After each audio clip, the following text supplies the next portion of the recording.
for the audio, or you can even watch back. Giving players all the props, or put them on blast. We don't give no hot takes, only talk facts. We're giving all our devotion, riding high on this wave of emotion. Going all out, yeah, cause this is our time. No, ain't no stopping us till we reach the finish line. All in, we came here to win. We're gonna give everything. S-I-C-K on the run. S-I-C-K, sick, sick. On fire, we're ready to fight. We'll bring the house down tonight. S-I-C-K on the run. S-I-C-K, sick, sick. Play it on the car ride, play it when you lounge. X and O, you know that we can hold it down. Shout out to my man Sammy, got it off the ground. And to all the listeners tuned in right now, got debates, analysis, and speculation. This is sports talk for the new generation. You know where to find us, got a reputation. Sick podcast, your #1 sports destination. Giving all our devotion, riding high on this wave of emotion. Going all out, yeah, cause this is our time. No, ain't no stopping us till we reach the finish line. All in, we came here to win. We're gonna give everything. S-I-C-K on the run. S-I-C-K, sick, sick. On fire, we're ready to fight. We'll bring the house down tonight. S-I-C-K on the run. S-I-C-K, sick, sick. S-I-C-K, it's the sickest podcast. Tune in for the audio, or you can even watch back. Giving players all the props, or put them on blast. We don't give no hot takes, only talk back. S-I-C-K, S-I-C-K, S-I-C-K, S-I-C-K, S-I-C-K, S-I-C-K, S-I-C-K. All in, we came here to win. We're gonna give everything. S-I-C-K on the run. S-I-C-K, sick, sick. S-I-C-K, it's the sickest podcast. Tune in for the audio, or you can even watch back. Giving players all the props, or put them on blast. We don't give no hot takes, only talk facts. We're giving all our devotion, riding high on this wave of emotion. Going all out, yeah, cause this is our time. No, ain't no stopping us till we reach the finish line. All in, we came here to win. We're gonna give everything. S-I-C-K on the run. S-I-C-K, sick, sick. On fire, we're ready to fight. We'll bring the house down tonight. S-I-C-K on the run. S-I-C-K, sick, sick. Play it on the car ride, play it when you lounge. X and O, you know that we can hold it down. Shout out to my man Sammy, got it off the ground. And to all the listeners tuned in right now, got debates, analysis, and speculation. This is sports talk for the new generation. You know where to find us, got a reputation. Sick podcast, your #1 sports destination. Giving all our devotion, riding high on this wave of emotion. Going all out, yeah, cause this is our time. No, ain't no stopping us till we reach the finish line. All in, we came here to win. We're gonna give everything. S-I-C-K on the run. S-I-C-K, sick, sick. On fire, we're ready to fight. We'll bring the house down tonight. S-I-C-K on the run. S-I-C-K, sick, sick. S-I-C-K, it's the sickest podcast. Tune in for the audio, or you can even watch back. Giving players all the props, or put them on blast. We don't give no hot takes, only talk back. S-I-C-K, S-I-C-K, S-I-C-K, S-I-C-K, S-I-C-K, S-I-C-K. Turn up your volume. Because you're about to listen to The Sick Podcast. Simmer Down with Shawn Simpson. Brady can check with the tip. his 100th goal in his 300th game, and it's a Gordie Howe hat trick to tie it. The sickest Ottawa Senators podcast. It's gonna be sick. Well, it is high noon, and if it's high noon, it's going to be hockey talk, and if it's going to be that, it's going to be a little simmer down, so a little simmer time here. I'll call this, at least as we talk about high noon, kind of the calm before the storm. Ottawa is bracing for what could end up being our first major storm of the season, so hey, enjoy whether you're listening live, whether you're listening later, but more than anything, be safe, whether it be in the Ottawa area or other areas. A happy Tuesday, and a very quiet one in Sens land as they hit the ice on practice about an hour and a half ago, but not a ton going on until they play on Friday, of course, against the New York Islanders. And as always, I'd like to welcome in my good friend, Mr. Justin Murray over in Gatineau. Are you bracing for the storm, brother? Yeah, I was looking forward to a bunch of NHL hockey tonight. I looked at the score, and then all of a sudden it was Wednesday and all the games were on, and I was wondering what the hell was going on. But would have been nice to sit in the snow and watch some hockey, but I guess we're not able to do that today. Yeah, what a weird schedule, right? And most of this is geared around, I'm assuming, in the United States. I don't know what the hell's happened on Tuesday, Justin, but obviously it's American Thanksgiving. A lot of teams have gotten a hold of playing on the Wednesdays. I know in the Caps back in the day, that was actually a fun game because that is in the United States, as you know, the biggest holiday of the year. And a lot of kids would come home from university, watch the old game on a Wednesday, celebrate with the family. You got the 3 football games on Thursday. And I love the way that's set up as a weekend, right? You'd have Friday just to hang out, absolutely do nothing, maybe. And for a lot of people, kick off the old Christmas shopping. But I think they got it right when it comes to the old Thanksgiving holiday in the United States, the way they set it up. No, it's good. It's just frustrating that there isn't, a few games. And like I always complain about the NHL schedule. Some days they have 5 games on at 7:30 and nothing on for the rest of the night. It's funny how they do things. I get that there's 82 games, so it's hard to have something good every night. But I mean, tonight would be a perfect opportunity to have a few games that, nothing else really going on. But I guess basketball will be the sport of tonight. Yeah, you'd have to make a comparison. I've never really gotten too wound up in the schedule. I look at individuals, and from a TV standpoint, I know where people even on the weekend talking about the games in Sweden. Why wasn't that an international or national festival versus kind of a regional thing? I kind of looked at the people that were involved, but still, having said that, I was pretty surprised from a National Hockey League standpoint. I think one of the things that's happened, though, Justin, is we've become so conditioned by the National Football League and the perfection that they have when it comes to schedules, where, you know what we're going to give you? We're going to give you Sunday night. Then way back in the day, we're going to try a little Monday night football. Then we're going to go to Thursday. What they turned it into was destination TV. And when it comes to that, this is the part, and I always kind of laugh with people. I understand how you're getting so upset, but the National Hockey League is plug and play. There are a million sports in the United States that are bigger than that, including anything to do with the NCAA. In some areas, cornhole might even be bigger.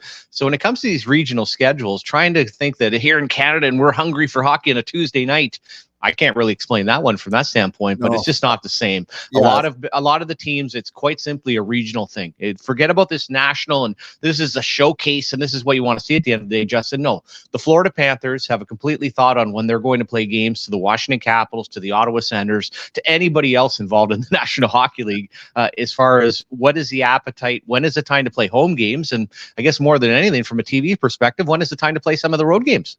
Yeah, I mean, I guess I did read a thing that most of the NHL arenas were not open to having games. They're like pre-scheduled, but then, the 4 teams that went to Sweden probably could have been playing tonight had they not been in Sweden. Let's say, it's just weird to have Sweden a week before American Thanksgiving too.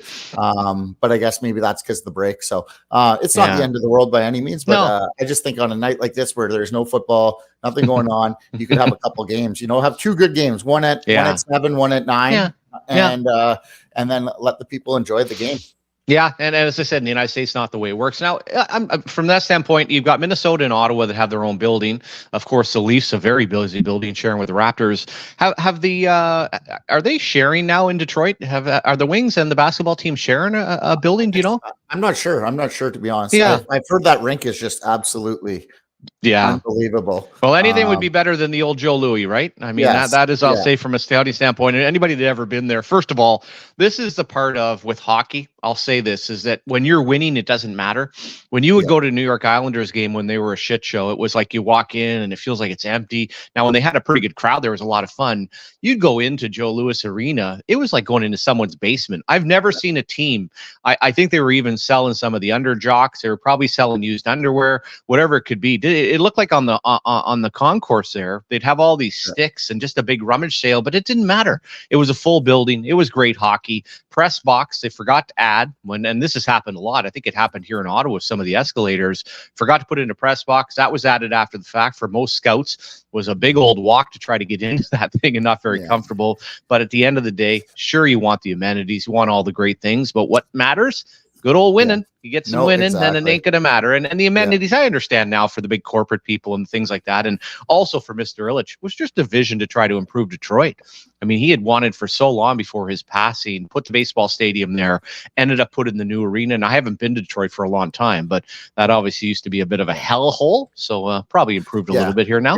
They do play together. And from what I was told, that arena, they basically went around to all the top arenas and stadiums in the world and just kind of took pieces from each and just kind of put it into one nice, great stadium. Yeah, it's actually really cool in doing that. When we built the building in Washington, I had the opportunity to tour around some of the ones I went to, and they were actually basketball related.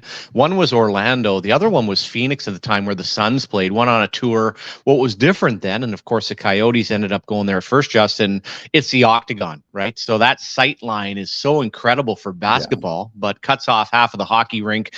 But you're right. And this is just like building a house. And this is the part of, and when Ottawa did it, here, the big thing, we're having suites, right? You're going through and you're building all the buildings. You're trying to be cutting edge. And just like building a home, the minute you build your home, then somebody all of a sudden opens up theirs. And two stories to that. I'll never forget when the Sky Dome opened in Toronto and people are like, my, oh my, this is the most incredible building, state of the art. Then all of a sudden, I'm living in Baltimore, poor old Camden Yards, and not poor old, but poor old Sky Dome. Camden Yards opened up, and all of a sudden it was like, oh man, the concrete jungle. You had Jacobs Field. All of a sudden, I think the White Sox ended up opening it, and it was like, okay, this is obsolete. And then the other one that's hilarious was back in going to the Tampa Bay building, Justin, when it was being open, it was so far behind. It was out of budget. Nobody had any money. I remember we went for a game, and underneath, which you couldn't see from a fan's perspective, they had to get it open. It looked like a Home Depot. Like when you went underneath, it was like walking around like, okay, I'll take that from aisle 2. I'll take that. And one of my favorite stories, and this is how the world works, and now somebody's sitting out there as a genius. What happened in Tampa Bay is that they had the one end where it was sitting there and they had run out of money. And so all of a sudden they're like, well, we've got this whole empty end. What are we going to do with the rink? What are we going to do? Well, they decided, you know what? And this is a little bit what the Red Blacks did a few years ago. They ended up putting up seats and they said, we're going to call this common space and we're going to let people watch the game from here. Now, what does everybody want around the National Hockey League? They want common space, Justin. Yeah. They want exactly what the Tampa Bay Lightning did when they ran out of money. So it is neat, as you said, how you can travel around. And I think it's a great idea, as you said. Like when you go to a game, we were spoiled working with TSN. You had the little set area. I think there's nothing better than just being able to congregate around, right? Hang out and talk versus being locked into a couple of seats, especially if you're in the middle of the aisle. Yeah, 100%. I mean, so it's Ottawa's a small city. There's so many people, going to the games and that. It's nice to just be able to tour around and see people, and then get to your seat if you want to watch the game more in depthly from there. But it's always a good time. That fan deck's great. It just really changes the atmosphere. People enjoy to have a pint every now and then, so it's nice and easy there. So yeah. Do you ever find when you go to a game that you feel like you've actually watched it or scouted it? Because I'll say this is that when I've worked the games, we're in the little TSN set. It's a great spot. It's a Saturday night. I watch. I don't find watching from there is the same as watching at home or necessarily scouting a game where you're completely focused. But I find on most nights if you go with your friends, and as far as Red Blacks, and again, different appetite for the CFL, it's just social. social, right? And from an NHL perspective, there are a lot of games that kind of walk out of there like, okay, I know the score, I saw some of the plays, but from an angle standpoint, and where Club Bell is, great spot to watch a game, but I hate scouting from there. So there were lots of games you kind of walk out and be like, well, what the hell happened? Better go back if I got a little talk show at 6 a.m. where I better kind of review and sound like I know what I'm doing, right? Because as you said in Ottawa, then you're part of the legendary Murray family, and I think we're all part of a small community here. You're going to run into everybody and their brother. No, exactly. So it's sometimes tough. You got to really, really focus if you want to do that. But it's what I do find, like, I used to, when I go to games, I'd be sitting up in the box with Brian and my dad for sure. Pierre and that, and you're just so high up. So you read the game very easily, but you sometimes just forget how fast it is and how those little movements change, and make good players. Just the little fakes to get a pass through, or a little fake before a shot. You don't see those as well, and it's nice to kind of get a bit of both. Both viewing points. Yeah, and I always found that scouting standpoint, if you end up going to a game, I think way up top as a scout, sometimes you're kind of sitting there and you're supposed to be getting information as a professional scout. I guess you get that. But there were times watching it, and I'll never forget Lou Lamorello, the old building there. They had the lower press box, and if he didn't like you or didn't like you as a scout, you went to the higher press box, which was literally on the roof. Like, you had to walk through. There were guys there with the lighting system, camera system. You had to walk through, and it was like, listen, I might as well be home. Not to mention it was probably warm. Well, it would have been warmer in my home to end up doing it. But I thought that, and the other thing that was hilarious with Lou, I love to walk down, wanted to be across from the benches, but I'd like to sit at the lower level, be able to kind of see what's happening. And from a Sens perspective, that's probably where the owner's box used to be, where the CTV box is. You'd sit there, and then all of a sudden you get a tap on the shoulder if you're in New Jersey and be like, Lou saw that you're not sitting in your seat. I'm like, how would Lou, I know. And then the other one in New Jersey, and this might have spoke to my wardrobe. I don't think I ever got asked more times where my seats were when I was in New Jersey. When I'd be walking around, people were like, hey, I'm like, listen, that's deep purple that they're wearing. Come on, man. You got to be able to tell that I'm not an usher. I'm not looking like I'm working in the movie theater.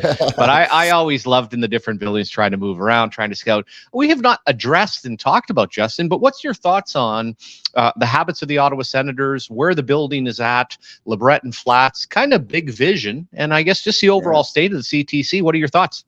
Yeah, from what I understand, they definitely want to come downtown. I don't think they like the LeBreton deal that was signed, but I think there's room for negotiation there.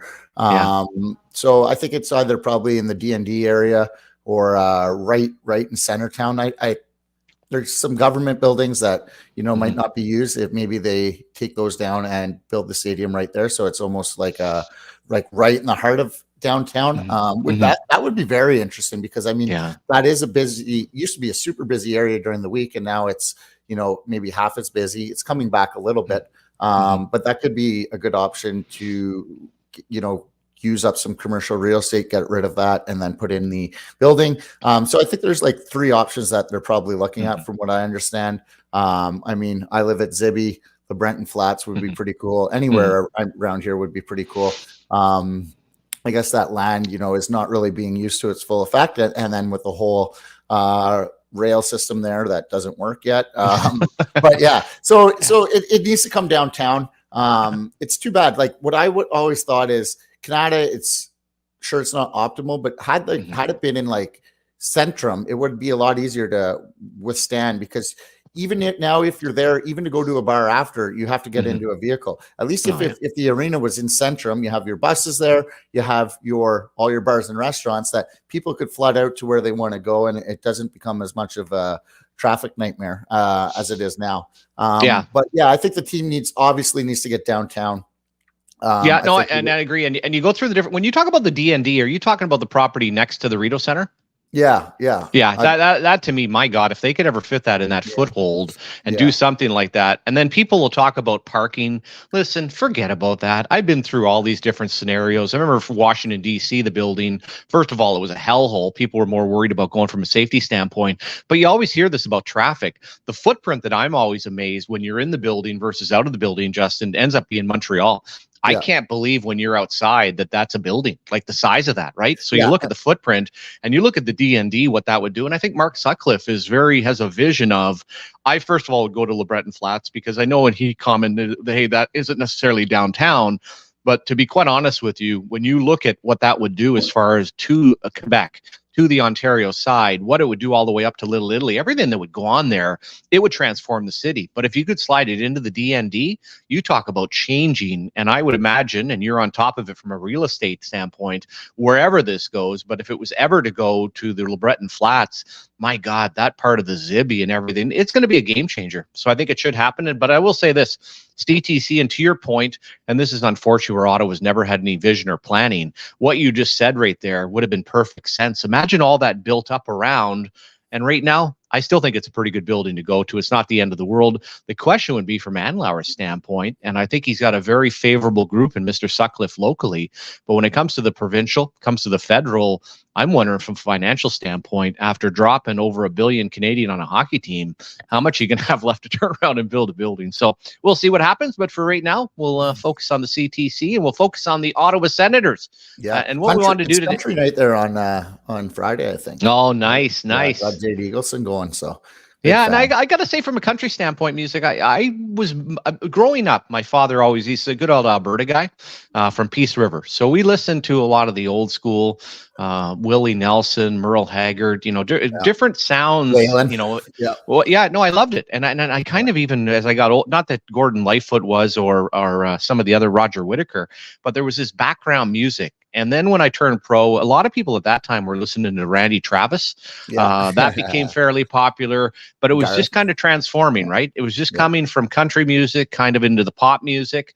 And then all of a sudden now, when you go to Blues Fest and you listen to country music, it's just like a good old rock festival, right? Not to mention, I think we'd all agree that the country music people know how to party, right? I mean, when you go there, you're having a hoot. And how was the concert on Friday? It was outstanding. He sounds so John Party, he sounds the exact same as he does on I say CD, but on streaming or whatever, on album. I say on my tape cassette that I have. Yes, exactly. So we got to do by our how old we are as to what we're listening to, what platform we're listening on. Exactly. So it's good. Like it's it was very good. I mean, it was 5,000 some people. He could play bigger stadiums now, no problem. But it was good. It was a lot of people, like same-minded people there having some fun. So. Yeah. A couple of things over the weekend. And first of all, shout out to Ian Mendez, who we've had on a couple of times. But I think you can see from the Athletic, and one of the things that has certainly shifted in the Ottawa media market has been with Andlauer coming over, the money that the Athletic's putting in. Ian was the only reporter that ended up going over to Sweden. But some of the insight and some of the takes he's getting, the sit-downs, even flying over to talk to Stützle.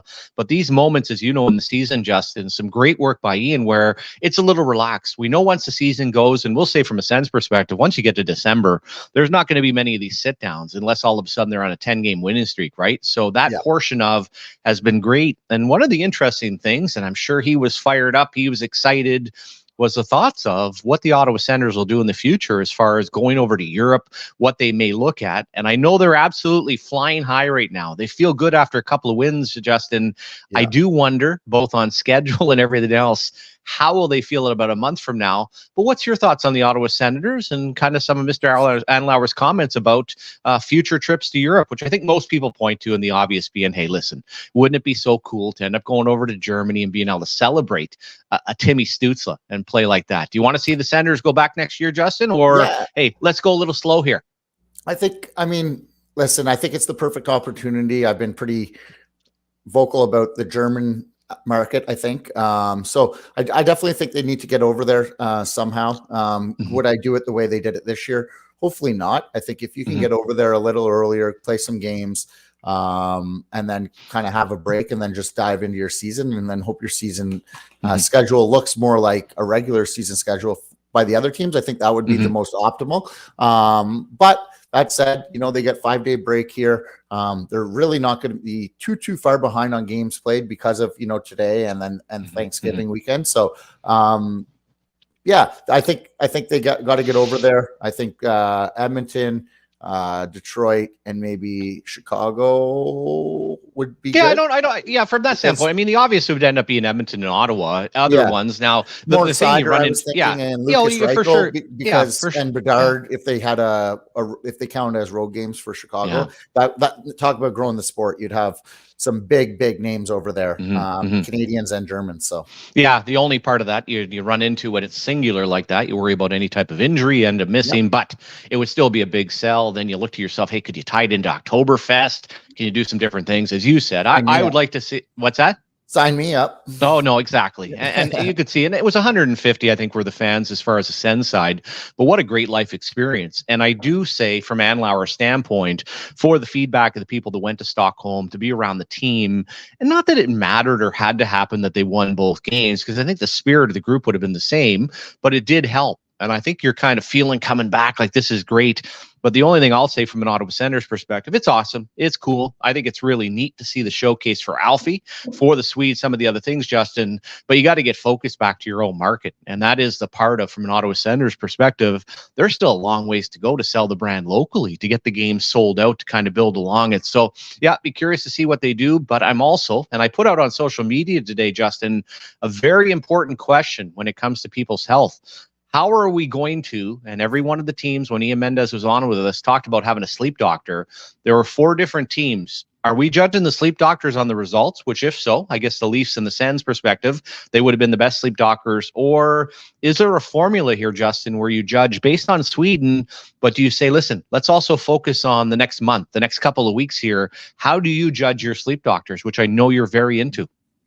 Yeah, big sleep doctor guy. Yeah, well, I actually need one because I have sleep apnea. But okay, yeah. I think obviously they did a good job over there. So I think the next few games here we're going to see, are these guys going to come out with some jump, or are they going to be tired? I definitely do like the 5-day break though that they're going to have, and how the coaches set this up. But I definitely think that from Sunday to Wednesday, let's say Thursday, is a big important part to get that sleep and just be making sure you're eating properly and getting all the rest you need. Because just by not practicing doesn't mean you're resting fully too, right? If you're out getting drunk or whatever, not that the players are, but you know what I mean, right? So rest isn't just missing practice. So it'll be interesting. I got to think that these guys, after 2 big wins, that are going to be excited to play Friday, have some jump in their game, and come out ready to rip and tear. Yeah, I agree. And I think on Saturday night, be disappointed after a couple of big W's that all of a sudden with the Swedish boys that they didn't have a big old hoot. Now, as to what standard that means in today's athlete, I have no idea. I don't know if the guys went to the old Cafe Opera and had an absolute bender, whether it was dinner, the game wrapped up fairly early, whatever it ends up being. You know, there's a ton of people on the Sunday flights coming back. Now, I'm obviously going as a scout and I'm going to hang out, but I got to tell you, going over there, I never felt like I adjusted. Part of it was I would nap right away. Then I would eat. Then, of course, you'd go to the game, you'd drink 1,000 beers, and all of a sudden you'd have breakfast and sleep again. But I always found coming back, Justin, I was fine. Like, it didn't really take much for me, but I'm not a professional athlete. And how do each of these guys react? And I guess there's a tendency for me to look at Tarasenko, to look at Giroux, to look at Hamonic. And I thought it was interesting yesterday on the optional, of all people, to be out on the ice with Travis Hamonic. And that, to me, might be a bit of the Yager mentality of, you know what, as an older player, I never want to be off the ice for too long. So how is everyone going to adjust to that? But I do like the break. I do like the mentality. But in the back of the mind, you go back 6 years to the Ottawa Senators 2017, it just wasn't there. But this is a better hockey team.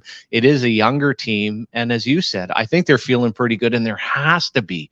And I keep going back, and we're going to play it at some time. I keep going back, and Sens fans don't want to hear this, Justin, but you're going to have to watch The Perfect Storm, okay? You're going to have to watch that in the next couple of weeks. You're going to have to read, well, you don't have to read the book. One of the best books I've ever read, but I feel like The Perfect Storm, and I cut it yesterday, and I'm not using it quite yet, but I'm looking at some of the stats here, and I'm feeling like a meteorologist. I got to fire up my Doppler 500, but I'm looking at, okay, you're kind of looking at where their scoring is at even strength. I'm kind of looking at the power play and the penalty kill. Then I'm looking at the schedule, and I'm just putting this all together magically. And for The Perfect Storm, it may sound like a positive for people that have never watched it, Justin, but for other people know the way it ended, unfortunately, that's where I feel like the Sens are headed into. And I'm not here to be the Mr. Negativity. I'm curious how this is going to go because, like I said, it's feeling real good, but there are a number of signs that point towards this being a real difficult time for the Ottawa Senators come December, and mega games the rest of the way and a ton on the road. Yeah, no, I agree. I mean, I see the advanced stats that they're bad in the expected goals, but then I saw another one that countered that showed them in the top half of the league. So you never really know. The thing is, I have to on some of those graphs, Justin. Yeah, I'm a bit new to it. Like some of them, I just assume based on what's said. Like I see all the logos spread around, and then I see the Ottawa Senators logo, and I'm like, well, I don't know what, first of all, I think I got through, no, I didn't. Maybe I got through high school math. I got through some of the different things here, but I'm assuming do I have to turn this upside down to read it? Is it right? But I'm assuming that the Sens logo down by itself with some other shitty teams, that's probably not a great sign. No, 100%. So my expectations on expected stats are not expecting very good things. No, but that's the thing is like, then you find one that suits the Senators even better. It's just funny how it works. I got to think though, the stats early on in a year when you have injuries aren't always going to be reflective, and some poor goaltending at certain points aren't going to be reflective of what the team's going to do. That said, we do know it is a hard schedule coming, but I'm a little more hopeful than those stats just because we're hopefully going to get Greg back here. Hopefully going to get Shabbat back here soon. and the goalies are starting to play well, which is going to hopefully, now with 5 days off, are they going to come back sharp again? It's hard to say, but I don't think it's all doom and gloom, but it's going to be tough on the guys here, and we're going to see what they're made out of. Really, it's going to be up to the guys to show that they're not going to make excuses for themselves, and they're going to go out there and compete and win some games that you shouldn't win either. Because that's what it's going to take, right?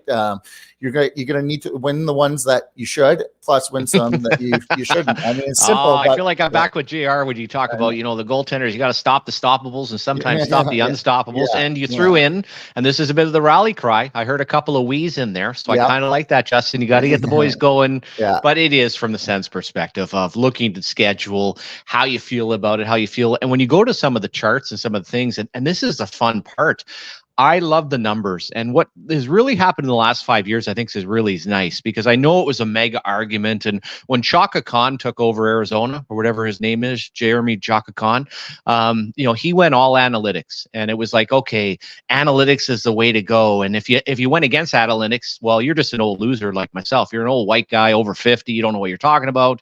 Pierre McGuire talk about the eye test. I think it's really cool now. It feels like all the worlds have come together. The hockey people respect the numbers. The number of people respect the hockey. And then you kind of mix it all and say, okay, but the one thing I always have an interesting kind of take on, Justin, at the end of the day, goals above expected. When I look at this relative to stats and some of the areas where the shots are being taken from, I still have to go back to, as a goaltender, into my own mind of, okay, what was the actual look on that particular shot, in a sense of, was it realistic that he got the complete shot off? Is he realistically a goal scorer? Like, to me, there's a lot of factors that come into play. Much goes into it. Like I think about it as a goaltender. Okay, I'll say this my entire career, and this speaks to how bad I was. On a 2-on-1, anytime a guy went to pass the puck, it was an incredible sense of relief. I was like, oh man, that guy must not realize that if he shoots that puck right there, it's probably going in. So I actually felt pretty good. So I find that part interesting, but there is enough meat on the bone for all of it to mix together, to kind of look at, and even just some of the normal stats from the Ottawa Senators perspective. What are your special teams? One of the things that should favor you, if you're an Ottawa Senators fan, that goal differential is still awfully good. It's second best in the division next to the Boston Bruins. So we're trying to analyze, we're trying to keep excited. We get into the doomy, gloomy, and the storm's coming. But I think it makes for now, my point being, some fun conversation versus, it's all about numbers or it's all about hockey. It's all about a nice mix of information. 100%. I think analytics are great for people that don't necessarily understand hockey sense as much. I think that, or maybe don't even understand, or never played the game. And I don't. There's no negative on that. There's no negative on that. No, 100%. I think there's guys that played the game too that don't fully understand hockey sense, like we talked about that scouting too. So everyone is good at certain things within the game. But so I think that's there. Plus, it just is a great reference to see if you're on the right track or not, and maybe you have to look harder at some other things. I definitely like that stats are, and it was always probably trending that way if you kind of had some foresight, that stats need to show, like advanced stats need to show like the little effects on the game. So those 50-50 battles, all those puck battles, like, I mean, soccer, that's one of the biggest advanced stats going right now for them is the, you know, who's winning those little duels, they call them. We call them battles in hockey. Because that just quantifies something at the end of the game, you know. And then, you know, you have game ratings in soccer, which I think eventually we'll have more of that in the NHL. And that's just all your little plays adding up, or bad plays adding up, you know, including goals and stuff like that. But I definitely see the value in it. I don't think you can be fully analytic because the game is just too different. Also, guys get hot. Many things can change. You know, you even see in baseball this year, managers had like a pre-thought on how the game should go. We're going to pull our pitcher at this time, but don't let it any further than the Blue Jays in the playoffs. Exactly. And that goes all out the window when guys get hot, because there is an average, but guys leave that average, you know, to be better or worse. Right. So that's why we have slumps. So if we have slumps, we're also going to have guys that get hot. So that changes kind of everything. So I love stats, but you definitely have to have the eye test. Now, when both match, then you're probably in the money. Yeah, I agree. And it is fun. And when you talk about that as well, one of the things, again, for myself trying to get my head around, and that is a great stat, and that is the understanding of the Ottawa Senators. When you talk about ball possession, I look at puck possession. And one of the big things that happens, and you're getting a big smile on your face coming across because you're probably a soccer expert. But it is really trying to figure out from an Ottawa Senators perspective, everyone mad about dump or chase. I'm still a little bit in the middle in the standpoint of I'm not sure that a lot of these players can survive without dump and chase, because I don't think they possess the puck or the speed.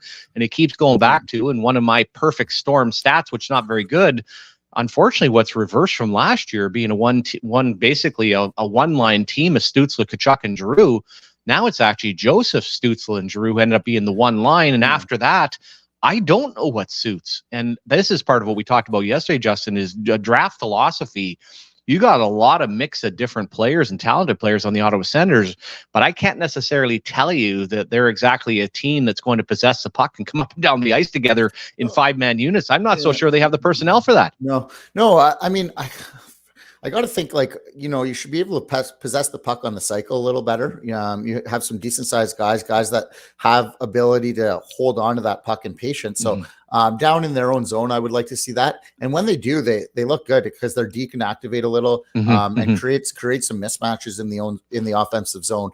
In the neutral zone is where sometimes you would like them to possess the puck and or shoot in a little better and be a little smarter on that. Now they do lack some speed at times, not speed, but like guys that carry the puck with speed at times, which is fine, I think, as long as the other guys on the line support them. And that's something that I don't always see, is giving an option to the guy that has the puck and just allowing him to make a simple play to you. And it could be a quick give and go. It could just be a guy to a different guy in space that's coming up the ice. I just don't see that as much as I would like. And the best teams do it.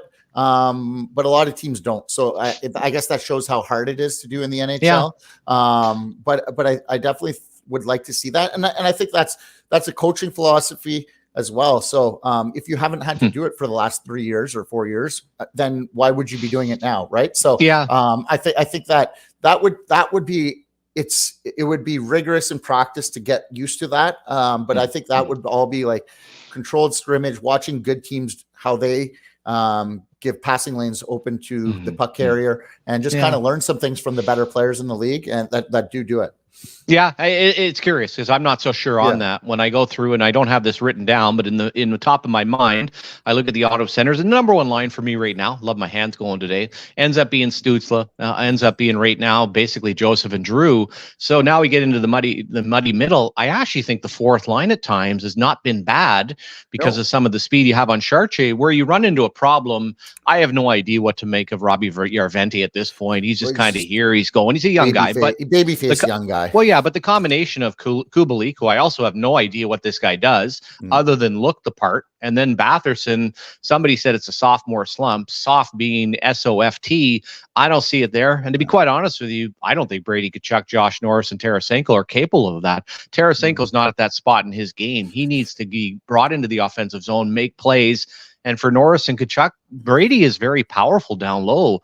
But as far as straight line speed with traffic, he's not great. And then trying to hold on to it. So, we'll see how it evolves. But I'm not so sure they're built that way. The balance is on the triangle line, the fourth line, the second and third line. I'm not so sure. But this is certainly where a Ridley, Greg, and a Pinto coming back into the fold. Then I can see where you're talking about a whole different mix of a hockey club. And I don't think they need to go like pure puck possession. I think I love possession, but like I do think there is something about a smart dump making the defenseman turn and feeling uncomfortable and getting in on them. You know, a guy like Brady can do that.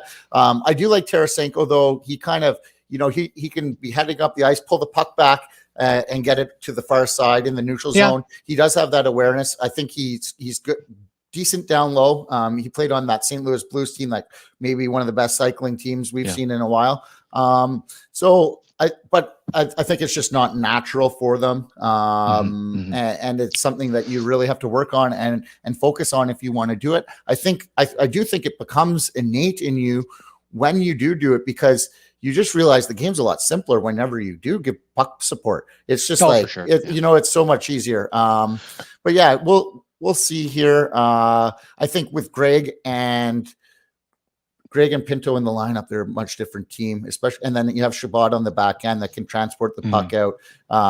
It is a big difference when those. Yeah, it'll be a big difference. I want to go back and touch on your thoughts on Hockey Sense, because to me this has always been an incredible, and you touched on it's a huge one for me. I mean, that's one of the things I think in learning to scout, being around. You can go to games now, and at least when I first started, I make some of the jokes there. You really have no idea what you're watching, and then I'm not sure if it's just over time and seeing what works and doesn't. And I go back to say I'll go Rico Fata for old school people and being around. And again, this is just your starting out. And I remember going to watch him play with the London Knights, and I'm watching him, and this guy's flying around and he's making things happen. And you're like, okay, I see a great athlete. And then there used to be a joke I think it was even the London coaches. We went into their locker room afterwards, and I think we'd had a couple of pops, and then someone drew out pulled out the board there, the dry erase board, and said, here was Rico's shifts today. And he just grabbed a marker and just basically went all over the ice, every piece of the ice, to kind of understand where he had gone. And that was basically Rico Fata.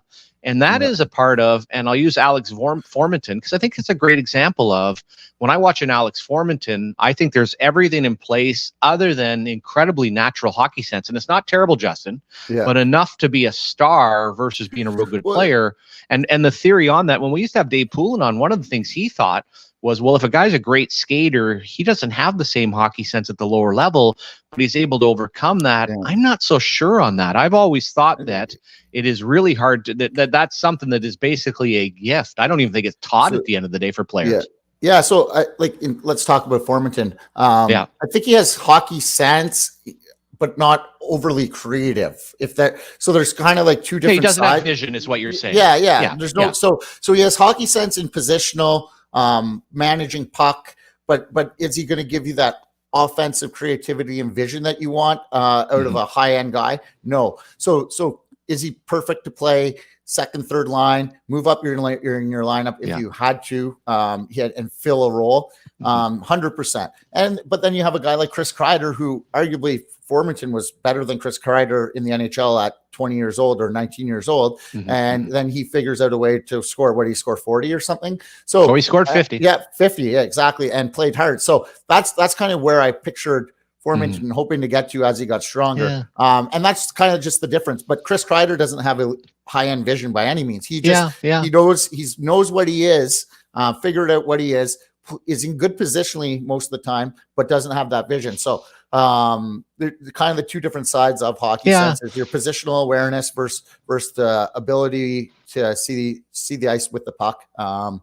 And I think that you can learn a little bit over time, but it is a lot of the time it's so natural in you. And different things like, goal scorers, people say talk about Brett Hull, and you hear Gretzky say he was one of the smartest guys on the ice because how he played smart was just finding the soft areas, and a guy like Mark Stone was super good at just all the little things. So there is differences in hockey sense. And it just kind of, if you have it all, then you're obviously going to be a star. Well, this is a fun debate. You just mentioned, and you talk about different players in comparison. Brett Hull was smart because he never did anything else other than score goals. Now, he was really smart, and I'm joking, but you go to watch him. It's him in St. Louis, him and Shanny, and I was scouting them with Phil Housley. Like, man, he never even met his own goaltender, but he was still a smart hockey player. One of my comparisons back to the old Caps days, Peter Bondra had the least amount of hockey sense I've ever seen on my planet.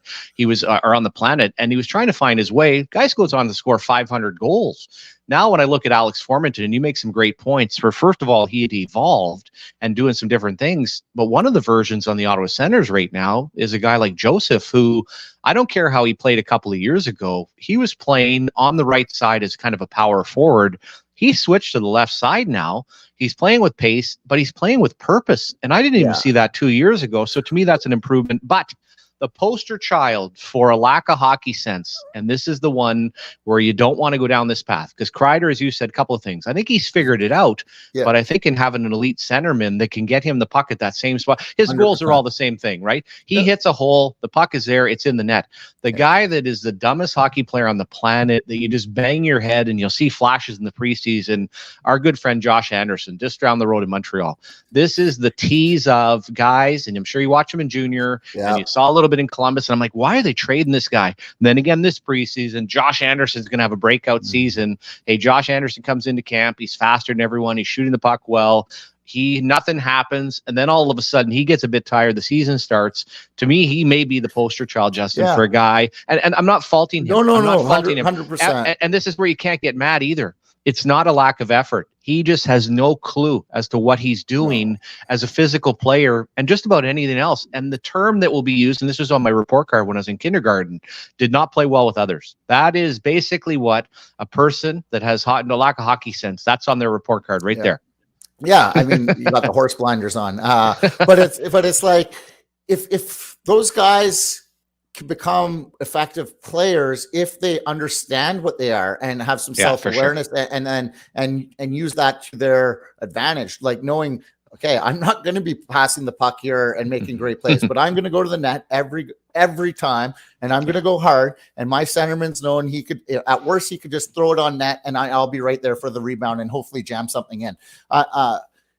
But not a lot of guys understand that. They want to be more, and sometimes less is more. And that's what, like, credit to Chris Kreider. Like he was a good player, but he's became a much better player because he was aware of what he really was. And I think Formenton was on that path. And sometimes it takes time. Some guys never figure it out either. Yeah, no, and to your point, hey, first of all, on Kreider, I don't find him to be physical at all. He's not a power forward. One of the things I can still remember with AV talking about, listen, Kreider and Zibanejad have to figure it out. Do they want it? And I think they kind of went hand in hand. Mika became an elite player. I won't say quite star, but pretty darn close. Yeah. And those plays that he made, and then that dynamic duo, it's almost back to Joe Thornton and watching Chichu, and you say to yourself, man, if you can find the right thing. And then the other thing, and I think this is a Rick Nash syndrome, you can come in as a power forward, that's fine. And you're going to go hard to the net, Justin. When you do get paid and realize, and forgot like Josh Anderson, all the injuries he's had, that's no fun. And the world we're in now, and we were in it before, but even more with the salary cap, everything we do in quantifying a player's value now has to have an attachment of their salary, right? I mean, we're not, this isn't one of those ones where everyone's making $250 and you're like, oh, you know what? I'm so happy for what he's bringing to the table. And people use that in justifying Batherson sometimes. And I'm like, okay, I appreciate, and of all people, Kent Hughes as general manager in Montreal did his contract. But at the end of the day, you still have expectations at $5.5 million on who's going to do what to end up winning a hockey game. So I think it's a healthy conversation, and I'm sure you've had the same. And for people listening out there, inside the war room, it is one of the biggest conversations you end up having, because I've used the reference to some of the guys I played with in the past that were man people in the junior level, and then you try to figure out why didn't it work later. Well, the hockey sense just didn't match up. They were no longer able to physically dominate as they got in playing against men. No, 100%. and that's the thing. Your local guy in that area is going to see them more, and they're either going to like them a lot more because they're how hard they play every day, or they're going to hate them because they see the hockey sense is not there. And then another guy comes in, and then it just depends on that game that they're seeing, because you can see flashes of it at times, but it's just not innate in them. And usually the guys with hockey sense are maybe a little less developed at the same age, but end up going by them down the road because they understand the game, and then their physicality and physical abilities catch up to the player that was had a physical advantage but a little more stupid. Who's the smartest hockey player you've ever been around? Would it be Alfie? Was it Carlson? I mean, those are some you're talking right there. Yeah, I mean, those are some of the best. I mean, I'm just love Mark Stone on the way he plays. For a guy that doesn't skate well. Pavel Datsyuk, just a brain. Elias Pettersson, I think, is so smart the way he plays. He just does when you do things that other guys in the NHL aren't doing, you're just on a whole other level, and that it's just a treat to watch. So like right now, Elias Pettersson's my favorite watch probably in the league for a forward. Now the whole team you can watch because Quinn Hughes is just on a mission right now, and it just plays so smart and so dynamic with the puck. But he's always moving, creating lanes. There's always, and Sanderson does that, where I think Shabbat stopped doing that as much. He became more static in the way he plays. I know he takes the big loop defending and that, but he's, on the power play, he's more stationary, where you got to be moving now. Guys are so good. You got to be moving, creating lanes for the pass or the open,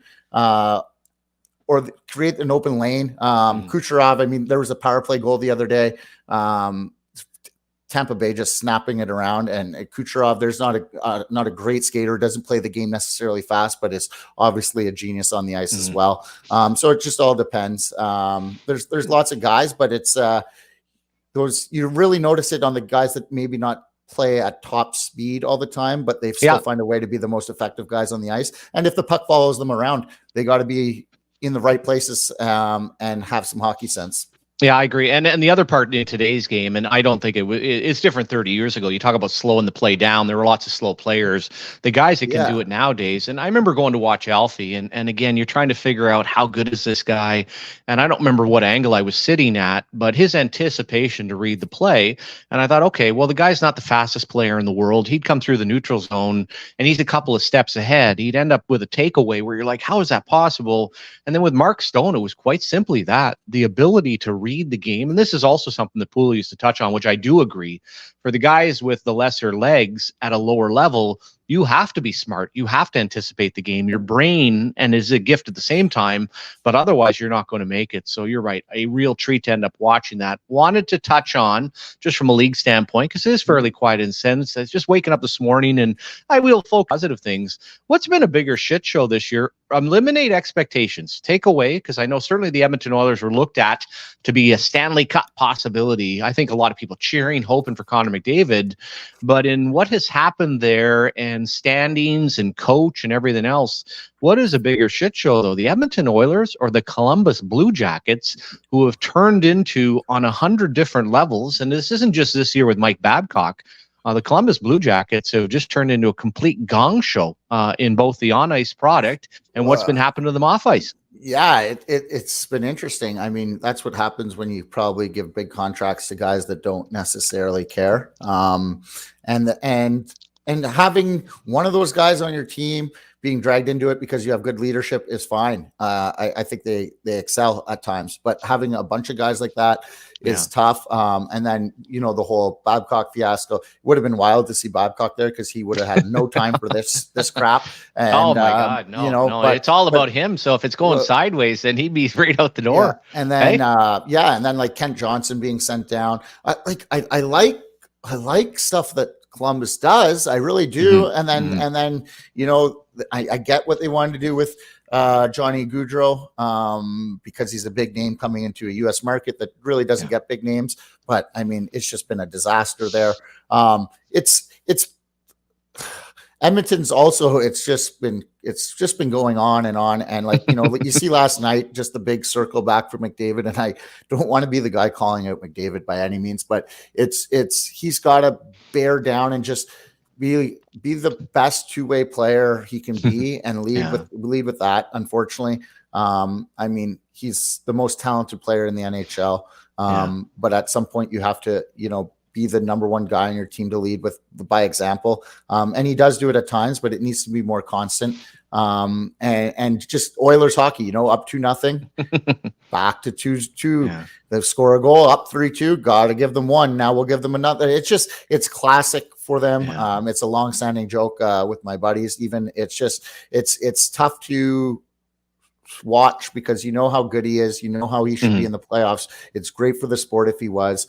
And they just can't figure it out. And they probably hired the wrong coach. But I would have thought any veteran coach would love to go in there and work with Connor McDavid. And they just kind of went with a guy that was doing average in the AHL. So it was his buddy. And one of the things club in Edmonton, right? I guess, but if you're a coach, you got to have more than a 12-inch neck. Don't you agree? Like one of the things about being taken seriously, like if the guy's coming over to me, and I don't know if you go with a turtleneck or you do something different, but the 12-inch neck, I'm just not feeling as he comes over to talk. And to the Edmonton Oilers and Columbus, a little bit of a mix. One of the things, and we saw this in Ottawa for years, Justin, to have a really good shit show, it can't be just about the on-ice product. We can't talk about the Edmonton Oilers having no goaltending. We can't talk about Darnell Nurse and other players. It has to extend to Jeff Jackson being brought in as a president, and Jack's a great guy, but he's Connor McDavid's agent. We can't talk about that unless you have Connor Brown, who's brought over. For some reason, they decided to dress him for his 10th game, so he gets this $3.25 million bonus. I'm like, what the hell was that? And that's going to count on the cap next year. Then you have Knobloch come in, and it's almost like Connor McDavid's now getting embarrassed to the point of, this is supposed to be worked all around me. This is actually making the situation worse. And then we'll go over to Columbus and the whole Babcock thing. But I also think, and again, Jarmo Kekalainen, sharp guy, been around the game for a long time. They've only won one playoff round, and that round was when they ended up trading for Duchesne. They trade for Dzingel. Okay, they won one round, which was an upset. Yeah. They haven't done anything. And they've been in a constant rebuild. And the whole Johnny Hockey thing was as much a reaction as you said. Finally, somebody loves me. Oh, my God, Panarin doesn't want to be here. Bob doesn't want to be here. Everybody else, Dubois. Now we're going to bring in, and I'm not a line A guy at all. And to your point of, if you want to build first of all, I wouldn't have him based on the money. The guy's a one-speed hockey player. First of all, his dress code, that in itself, I'd have him off my team. I don't know if he's trying to be back to the future in the 80s or what he's looking at. But this whole thing of what they're building, and even the Russian fella from a few years ago where nobody even knew who he was in the draft, I was like, okay, I appreciate you stepping up once in a while. Do you think you could have grabbed this guy in the second or third round? Like, did you have to be that much smarter than everybody else to grab the guy in the first round? So as you said, some of the parts okay, but both of these situations right now, it's been nasty. And for Edmonton, and I guess to Columbus to some extent, I don't know how it's going to end, Justin. The Edmonton Oilers are not a good hockey team. They're not going to make the playoffs. And now all of a sudden, where does this go in the next level? Like, it is going to turn, well, they both right now are absolute crap shows. Yeah. I don't know. I don't know how this changes. It's the superstars are going to have to bear down. I mean, that defense core can be on a, with talk about hockey sense for defensemen, that defensive core on Edmonton can be scary some nights. How can you watch Darnell Nurse? And I'm not even going to go down the Cody Ceci because we'll just leave that one alone. Good local guy. On the case of Darnell Nurse, like, how could you pay a guy that when you watch him and understand that physically he is very capable, very good skater, and if you're going to turn him into a robot and you want to pay him $6 million, that's fine. You're going to pay this guy to be an elite defenseman in the National Hockey League and tell me that is going to be your anchor? Like, when you talk about hockey sense, look at Alcombe compared to a guy like Darnell Nurse, right? And so that building block, then you look at the goaltending that's not capable. I guess I'm saying at the end of the day, there's teams that have a bad year, right? Tampa Bay in their whole cycle, they had their bad year. Then they came to roll back and won some Stanley Cups. The Edmonton Oilers, Justin, I don't see that in that case. I just think this thing, unfortunately, is probably going to lead to one of the big boys getting traded at some point. Draisaitl's up.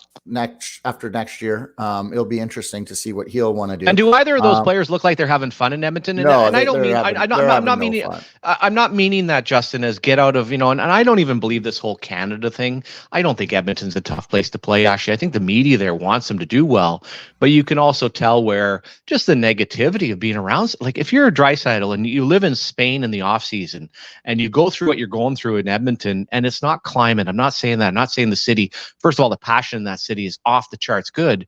But do you imagine him and he's looking at a guy like Matthew Tkachuk and seeing the life that he's having in Florida? How would you not look at that and say, I've done my time. I did my entry level. I did my extension. Yep. Now, you know what? Nothing personal against you guys. And this doesn't have to be Chris Pronger 2.0. But man, wouldn't that be awesome to be living in South Beach right now? We lose a hockey game. I talked to the one reporter who's never played hockey, and then I just go home. Like, how could you not look at that and say, oh, and on my tax bill here, I'm actually not paying state of tax as well. No, I agree. I guess that's what you got to weigh if you want to win a cup in Canada, where you would just be an absolute legend for life. Does that really matter, Justin? Does that really at the end of the day, like Leon Draisaitl when his career's over? Might not, but it might not, but to some people it would, and you got to decide that. I mean, having Gretzky around obviously is probably going to be the last thing to keep these guys around. But Gretzky left, everyone can leave. So, and as far as the legend stuff, like I said, I just don't really, when you look at winning a Stanley Cup now, I look to a market like St. Louis and how incredible this has become over the years. And early on, had lots of friends that played there and settled there. Buddy Jimmy Montgomery married a local girl, and I kind of understood there's something going on here. We have seen so many hockey players from the Browns, Kachucks, people have come along. I would say, and now St. Louis, anyone that's ever been there understands, it's a lot like Canada. It's a lot like in Ottawa, bigger version. It's a great spot. Well, those guys that were on the St. Louis Blues that won a Stanley Cup, to me, I'm going to argue that their legend within the St. Louis area is almost as big as being in Canada. Point being, I think if you're in the right market, you win a Stanley Cup. Okay, it would be cool if it comes back to Canada after not coming since 1993. But I don't think there's many of the guys sitting around saying that. More of them are saying, listen, and I guess this is the whole theory of, do you really want to win so badly, Justin, or are you almost afraid of losing? And I think for people that play in Edmonton and play in some of the Canadian markets, I'm more afraid of the negativity than I am necessarily excited about whether we go to the promised land. I just can't imagine that it's going to be another year and another 70, well, not quite 70, 65 games where I got to answer all this bullshit because we're not going to make the playoffs. Yeah, no, I agree. It's not a good look. He must just be hating his life completely right now. But a little adversity maybe makes these guys better in the long run. What's your big, let's just go positive surprise. We'll talk about this a little more tomorrow or Thursday as we're setting up some of the things. Is there one team that you've been pointing to? I know Boston last year, and you were quick to bring this one up with Florida. So maybe I've already answered your question, but I was like looking after last year and I'm thinking, okay, Vegas, how are they going to come out? I'm not sure. It seems like a party nonstop. I thought what happened to Boston, there could be a bit of a hiccup. And I thought, wow, good for Jimmy Montgomery. You look at the numbers of Swayman and Ullmark. But the one that you pointed out last week, and that being the Florida Panthers out Montour and Ekblad, has that one ever snuck up on myself? Not you, but would that end up at the end of the day being your biggest surprise after last year's run? Yeah, I mean, not like a big surprise, but I just think they're playing really, really well. I mean, I've always been a Washington fan, but this year I just didn't think they had enough, and they've been playing well. Flyers have been playing well, and their stats actually, their advanced stats have been showing that as well too. It's funny. Things happen quick in this league now, and especially with 32 teams. I mean, you're looking at some teams that aren't in the playoffs, and you're like, oh shit, like that's. The Jordan Binghamton's been playing well, giving the St. Louis Blues a chance a little bit here. But my team that I actually have picked to win the cup from probably 5 games in on my bet with the Rangers, and they seem to be full steam ahead. So the Rangers and Panthers are the 2 teams I really like in the Eastern Conference. What are your thoughts on favorite teams here? I like your answers, and the Rangers again. This is all based on expectations last year. I mean, they made the Tarasenko and Kane trade. I thought there'd be a lot more of a letdown for them, so I give credit. Peter Laviolette feels like your classic, and again, I don't mind recycling coaches. He feels like he's been recycled. Now, nobody has a better pouty face. Nobody's been losing their hair for longer than Peter, but he gets there early, and he seems to have some results. So can't say enough again. And as far as Florida, I wasn't believing in Florida. I really thought that when they kind of, smoke and mirrors to get into the playoffs last year, I just looked at the entire group, Justin, and that is for sure my biggest shocker. I just thought, you know what, it's not going to work there. Matthew Tkachuk pulled them along in the first round. Now you come back the following year, and with the injuries they had, full marks to Paul Maurice in that group. That has been a really, really pleasant surprise with the way they've gotten out of the gate. They kind of just, their back end is interesting how they build that. Ekblad just came back, but they got the kid Mikola from St. Louis, who's a big guy. They kind of just fill in the back end with guys that just play simple and get the pucks up to the forwards and let them go to work. Sam Reinhart's having a big year.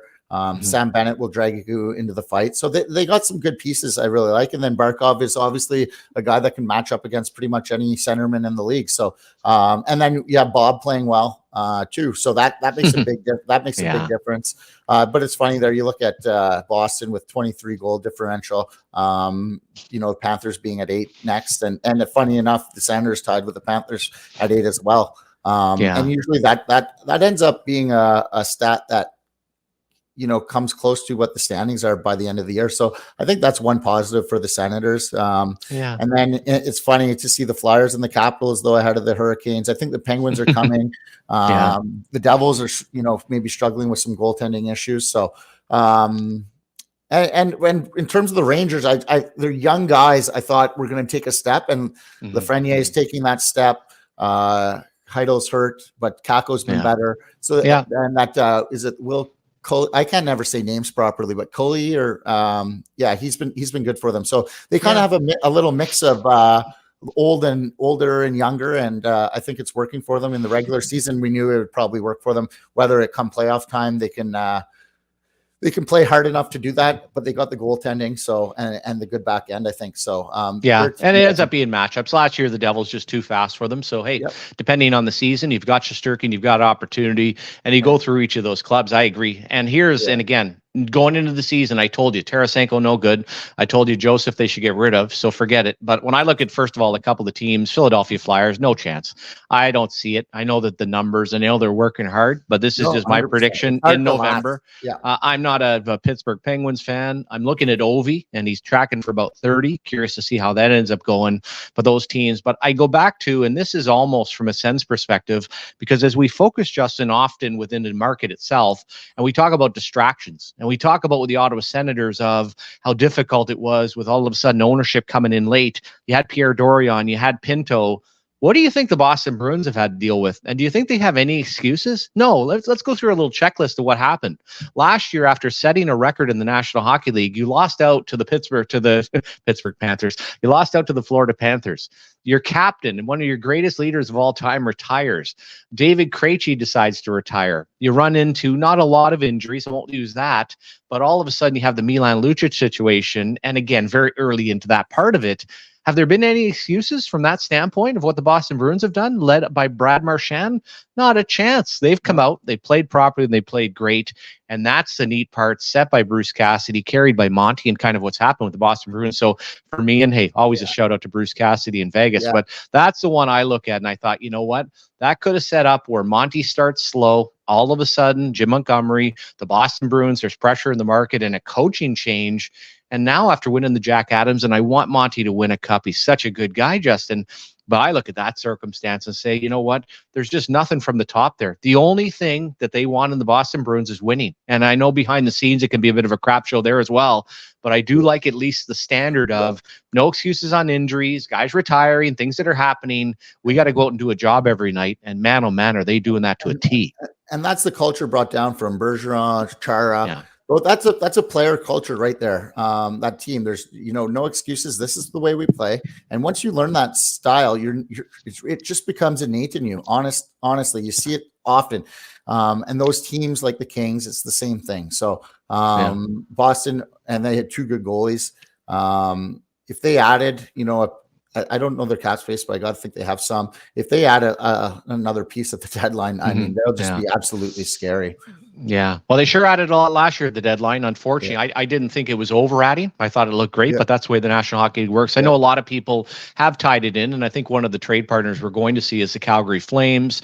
That could be for the Boston Bruins side, but the big question, and not that Calgary would be looking, would you ever flip out one of the goaltenders? That's a discussion for another day. Tanev and Zadorov would be good ads for any team looking to make a cup run.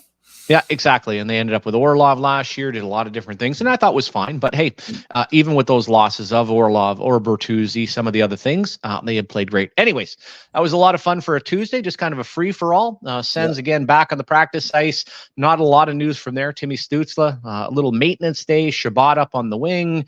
I think Kelly slid into his spot, so it's mixing around. I assume Shabbat won't be available for Friday. No. Nothing new on Ridley Gregg, nothing new on Kaslik, anything else. So pretty much what we saw in Sweden will end up being the lineup for Friday. Do you go with Korpisalo or Forsberg? Who knows? We'll have a little fun with that probably talking on Friday. But enjoy the rest of your Tuesday, Justin. Great to catch up. And tomorrow on the show, our good friend, Mr. Michael Landsberg, a good friend of mine for many years with Bell Media. We'll have an opportunity to hop on with Michael. Will not be a whole lot of hockey talk. Going to be lots of mental health and just an opportunity to catch up with one of my good friends. So enjoy the rest of your day. Great work as all, Justin, and be careful in the snow. Hope you got the old snow tires ready to rock and roll, brother. Yeah, I do not. Okay, well, get them on there. Now, here's the thing somebody asked me yesterday. If you have Ontario plates, do you have to have snow tires on when you're in Quebec after November 15th? Ooh, I don't think so, but okay, so it's only for Quebec plates. So they're not going to. We switch ours up over the weekend, but the question came up. Hard on you though. I'm not sure. I'm not sure. So they probably take your tires off and then just leave you there. Right? Yeah, exactly. I know it. Like kind of in the Wakefield area, they always do a stop at the start of the year just to make sure everyone's checking and have their tires on. So I'll probably head back to Shawville at some point here and get mine on. All right, get them done. Well, everybody enjoy a little. It was a little high noon hockey talk. Got to figure out I got my intro kind of down. We're going to figure out the exit. But anyways, everyone have a great day. Fun to sometimes just get on, chat some hockey, get all over the place as far as send subjects, lead subjects, and look forward to talking to Michael tomorrow. Everybody enjoy. Have a great day. Over and out. Peace. And that's a wrap. Hope you don't miss us too much until next time. Follow the Sick Podcast Simmer Down with Shawn Simpson on YouTube, Facebook, Google Play, and Apple Podcasts.